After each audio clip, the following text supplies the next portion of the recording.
shepherds were watching their sheep. Suddenly, the sky was filled with glorious light and an angel appeared. The shepherds were amazed and a little frightened. The angel said, "Don't be afraid, I bring you good news. Today in Bethlehem, a Saviour has been born. He is the Son of God. You will find him lying in a manger."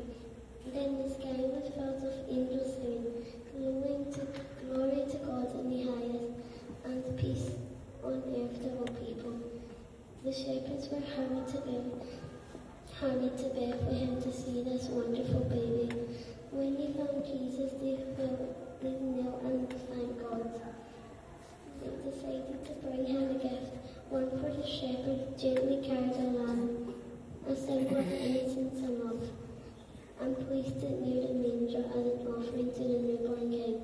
Mary and Joseph were touched by the shepherd's kindness.